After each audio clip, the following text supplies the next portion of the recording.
درس حدیث مؤلف ہیں فضیلت الشیخ حضرت مولانا حافظ فضل الرحیم اشرفی صاحب حفظہ اللہ تعالی، محتمم و رئیس جامعہ اشرفیہ لاہور پاکستان۔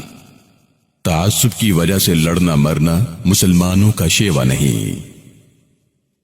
عن جبیر بن مطعم رضی اللہ عنہ ان رسول اللہ صلی اللہ علیہ وسلم قال: ليس منا من دعا إلى عصبية وليس منا من قاتل عصبية وليس منا من مات على عصبية، رواه ابو داود۔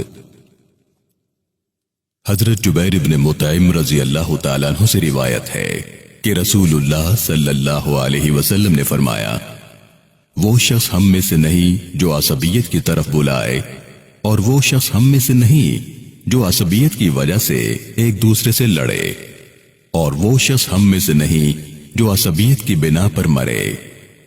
اسے امام ابو داود نے روایت کیا ہے۔ میرے پیارے مسلمان بھائیوں، عصب کا لفظی معنی ہے بدن کا پٹھا، اور عصبہ عربی زبان میں والد کی طرف کے رشتہ داروں کو کہتے ہیں، کیونکہ معاشرے میں عموماً دھدیال ہی کی وجہ سے خاندان کی تقویت کا معیار سمجھا جاتا ہے، اور انہی رشتہ داروں کی طاقت کو اگلی نسل اپنی طاقت سمجھتی ہے۔ اس لیے عصبیت اور تعصب کا مفہوم اہل لغت نے یہ بیان کیا کہ اپنے آباء و اجداد اور اپنی قوم پر فخر کرنا، ان کی حمایت کرنا۔ لیکن اسلامی اصطلاح میں تعصب کا مفہوم رسول اکرم صلی اللہ علیہ وآلہ وسلم نے واضح الفاظ میں بیان فرمایا۔ جب واصلہ ابن الاسقا رضی اللہ تعالیٰ عنہ نے پوچھا کہ یا رسول اللہ مل عصبیہ، عصبیت کیا ہے؟ فرمایا، ان تعین قومک علی الظلم، عصبیت یہ ہے کہ تو ظلم پر اپنے قوم کی حمایت کرے۔ اسلامی احکام کے مطابق خاندان، قبیلوں، برادریوں، ذاتوں، علاقوں، صوبوں اور شہروں کی تقسیم اور ان کی بنا پر انسانوں کی تقسیم خلاف فطرت نہیں بلکہ فطرت کے عین مطابق ہے۔ ارشاد باری تعالی ہے، اے لوگو، ہم نے تمہیں ایک مرد اور ایک عورت سے پیدا کیا اور تمہیں مختلف قومیں اور مختلف خاندان بنایا تاکہ ایک دوسرے کو شناخت کر سکو۔ اللہ کے نزدیک تم میں سے زیادہ عزت والا وہ شخص ہے جو تم میں سے سب سے زیادہ پرہیزگار ہے۔ میرے پیارے بھائیوں، تفسیر مظہری میں امام بغوی رحمہ اللہ سے روایت ہے کہ یہ آیت فتح مکہ کے موقع پر اس وقت نازل ہوئی جبکہ رسول اللہ صلی اللہ علیہ وسلم نے حضرت بلال حبشی رضی اللہ تعالیٰ عنہ کو اذان دینے کا حکم فرمایا۔ قریش مکہ جو ابھی تک مسلمان نہ ہوئے تھے، ان میں سے ایک شخص نے کہا، خدا کا شکر ہے کہ میرے والد پہلے ہی وفات پا گئے ہیں، ان کو یہ برا دن دیکھنا نہ پڑا۔ اور حارث بن ہشام نے حضرت بلال رضی اللہ تعالیٰ عنہ کے رنگ کے حوالے سے سخت کلمات کہے۔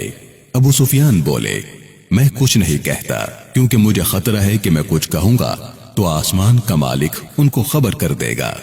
چنانچہ جبرائیل امین علیہ السلام تشریف لائے اور یہ آیت مبارکہ نازل ہوئی۔ بہرحال یہ بات واضح ہوئی کہ خاندان، برادری اور وطنی و لسانی تقسیم خلاف فطرت اور خلاف اسلام نہیں، لیکن آج اس کا استعمال غلط ہو رہا ہے۔ اس تقسیم کا مقصد اللہ رب العالمین نے لتعارفوا بتایا، یعنی اس تقسیم کے ذریعے لوگ ایک دوسرے کی شناخت کر سکیں، ایک دوسرے سے تعارف ہو سکے کہ یہ شخص فلاں ملک میں سے، فلاں صوبے کے فلاں شہر کے فلاں قبیلے اور برادری کے فلاں خاندان سے ہے۔ لیکن اب یہ تقسیم تعصب کے لیے استعمال ہونے لگی ہے۔ یہ بات یاد رکھنے کے قابل ہے کہ اپنے خاندان یا اپنی قوم سے محبت رکھنا عصبیت میں داخل نہیں۔ مسند احمد اور ابن ماجہ میں عبادہ بن کسی شامی سے ایک فلسطینی عورت فسیلہ نامی کی اپنے والد سے روایت ہے کہ انہوں نے رسول اللہ صلی اللہ علیہ وسلم سے پوچھا کہ آدمی اپنی قوم سے محبت کرے تو کیا یہ عصبیت میں داخل ہے؟ آپ صلی اللہ علیہ وسلم نے فرمایا، نہیں، لیکن عصبیت یہ ہے کہ کوئی شخص اپنی قوم کی حمایت کرے حالانکہ وہ قوم ظلم کر رہی ہو۔ اگر اپنی قوم پر ظلم ہو رہا ہو تو اپنی قوم کی طرف سے ایک حد تک دفاع کرنا بھی جائز ہے۔ ابو داود میں سراقہ بن مالک بن جعشم رضی اللہ تعالیٰ عنہ سے روایت ہے کہ ہمیں رسول اللہ صلی اللہ علیہ وسلم نے خطبہ دیتے ہوئے فرمایا، تم میں سے بہتر وہ شخص ہے جو اپنے خاندان کی طرف سے ظلم کی مدافعت کرے جب تک وہ استفاء میں گناہ کا مرتکب نہ ہو، یعنی اپنی قوم اپنے خاندان پر ہونے والے ظلم کا دفاع کر سکتا ہے لیکن اس میں بھی اپنی طرف سے ظلم نہ ہونے دے۔ اسلام میں ایک خاندان کو دوسرے خاندان کے نسب کی وجہ سے برا نہیں کہا جا سکتا۔ ارشاد نبوی ہے، انساب ایسی چیز نہیں کہ تم ان کی وجہ سے کسی کو برا کہو۔